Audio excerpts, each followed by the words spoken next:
What's up guys? Welcome to Remedy Official Vlogs, and for today we have another IEM to review for you, and we have the HBB DQ6S.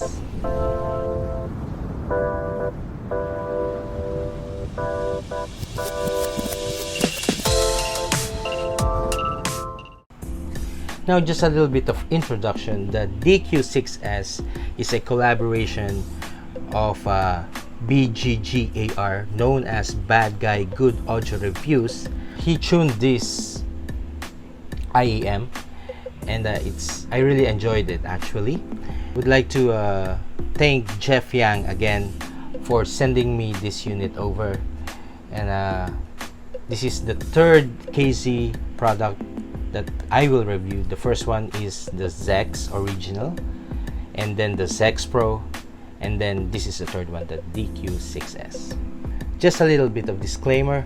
Once again, I am not swayed or influenced by any kind of incentive from KZ, and this is my honest opinion on the gear on hand.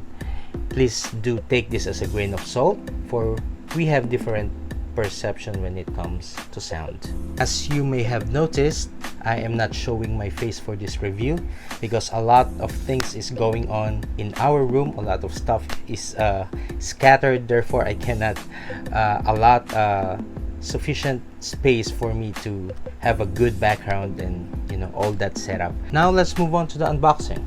Okay, once again, this is the famous KZ box that we have all grown familiar with. It's nothing new to us. And once we slip the inner box, we have the drivers itself, the DQ6S.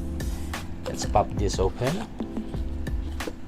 Okay, and pop the drivers.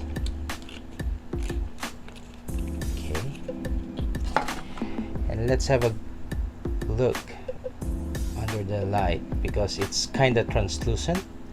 I had the graphite colorway, which I think is very attractive, simple yet attractive. And we have the drivers. If you can see, we have the 10mm dual magnetic drivers, the large one, and then we have two 6mm dynamic drivers right above it. So it's a all DD setup.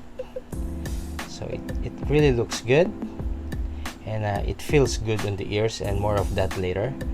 And we have the tips. They said this is the Starline tips from KZ. It's really good. This is the medium size. Okay, so let's put that on the side, and then we have the extra tips here. Okay, let's pop this open also.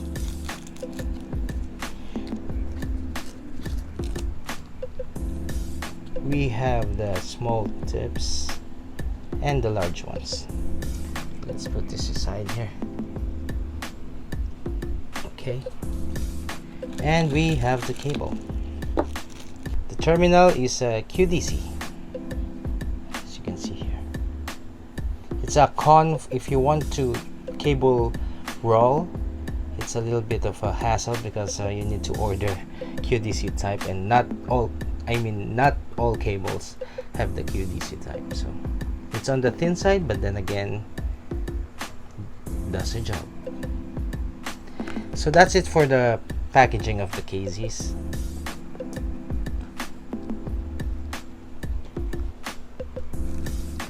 I would like to tackle the sound. First and foremost, of all the KZ lineup since the Zex Pro, the Zex lineup, Zex, and then the Zex Pro, and then the DQ6S, I must say that this is my favorite. It sounded good to my ears. It has a very warm signature, very relaxed. It's good for music appreciation, and it's not so technical, but the tonality is really good on this. And on this review, I used my favorite DAP, which is the AP80 Pro. It gives a very neutral sound signature, which I think reveals the true intended sound signature of a gear. we will start with the lows. The lows here are the star of the show. It is elevated, that's for sure, and at times it is almost on the borderline for me, especially on bass-oriented tracks. But I'm quite surprised on how controlled the lows here. Bass response is relaxed and smooth, though it's not still falling on my sound preference when it comes to punchiness and thump. I was not put off still. In fact, I found it quite appealing and enjoyable. Another trump card here is the bleeds to the mids is very minimal. Lows are tonally correct and sounded natural and organic. Conclusively, the lows are clean, has lots of energy, and good extension to the sub-bass without affecting too much of the neighboring frequencies. Now on to the mids. I must say that out of the 3 KZ's products that I have reviewed, as I mentioned a while ago, the mids of the DQ6S is what I like the most. It is recessed on some tracks, yes, but most of the time, I still cannot hear a big, noticeable recessed nature on the mids. They are clean, well placed, and tonally correct, and very appealing to my ears. Guitars, pianos, organs, strings sections, horn sections, and many more instruments is well presented and is not deprived of details and nuances. Vocals are somewhat favorable on male rather than female. The female vocals are almost consistent to a tad shy of recess compared to male vocals. Conclusively, the mids here is on the right track, at least for me. Again, I always say I'm mid-centric and I prefer my mids a little bit forward and aggressive. Though they are not as forward as I want them to be, the mids here are very appealing and I really enjoy it.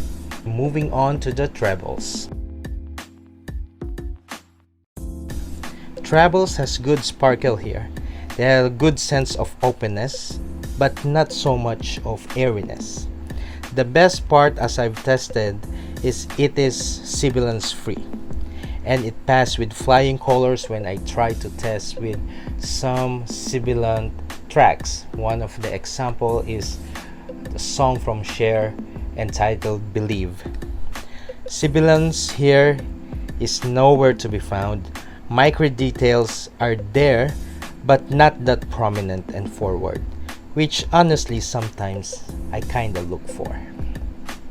Nonetheless, what is important to me, it is never fatiguing to listen to, and KZ is finally abandoning their old ship on harshness and sharpness that we are all familiar with. Now to fitting and isolation. I must say that the DQ6S really fit to me and sealed to my ears very nicely. It has a slight improvement that I noticed compared to the Zex, and the addition to it is the insertion offered a little bit deeper than its predecessors. I mean, compared to Zex or Zex Pro. Nonetheless, it gave me pain-free wear, and I can wear for this one for many hours and for long session listening. Isolation is also better because of what I've mentioned a while ago, and wearing it outside is not a problem, and you can easily shut off the outside world without turning the volume of your player too much. Now I would like to tackle some technicalities. Let's start off with soundstage. Soundstage is somehow narrow to my ears. On one side, this is quite constructive for me when I'm studying songs, chords, or harmonies. And on the contrary, this compromises the layering of elements, which is another aspect of technicality. Resolution and detail retrieval is quite okay and average. Micro details are still present, like fret noise, plucking of guitar, and air noises of wind instruments. Instrument definition or separation is kinda below average for me.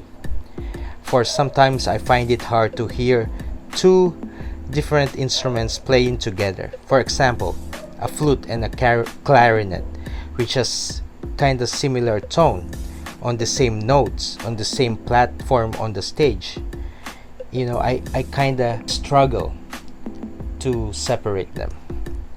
Which brings me to imaging. In this aspect, DQ6S is very decent. Placement of instruments are very commendable.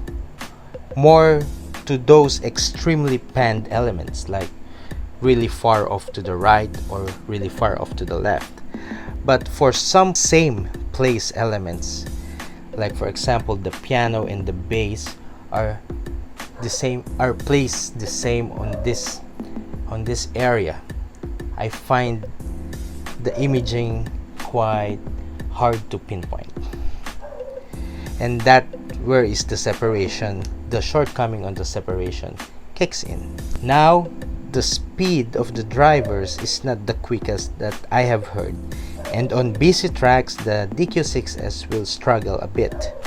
There are times that a drum kick supposed to sound tum tum tuk tuk. Sometimes it will sound like just one note. By the way, on this review, I have a special mention to David Sylvia, also known as the Honest Audiophile. Please do check his channel also. He has shared to me some test tracks that are very, very commendable, like ranging from jazz, classical, and instrument tracks. I find that we have shared a common taste in music, and I am privileged to be shared with this knowledge. So for a detailed information on what those tracks are, please do check my written review that I posted on my page on Facebook or on headfi.org. I will put the links down below on the description. Now onto the verdict. I think the DQ6S is by far the winner for me ever since they released the ZX lineup. And even though the shortcomings on the technical side is still present, the tonality, the timbre really appealed to me. Even though still the tuning is not my personal preference, I did not keep a closed mind mentality and trusted my ears. With all honesty, I did enjoy this set, even though the lows are a bit too much to my liking. I am nearly impressed how the mids have improved here, and the sibilance free treble is very, very much welcome. I can see myself using this on my live streams, even when I'm watching movies in Netflix, and for those days that I'm in the mood for some bass thumping. The relaxed and warm nature is well executed here. This set reminded me of the good old days when I really don't care that much on details, instrument separation, soundstage, and other technicalities, when I was just enjoying the music and the sound. It was a very nostalgic experience. Thank you, KZ, and once again thank you to Jeff Yang, and keep it up. Keep them selling like pancakes. See you on the next one. By the way, if you like this content, please do like, subscribe, and hit that notification bell to stay updated on my reviews on audio gears. Till the next time, see you.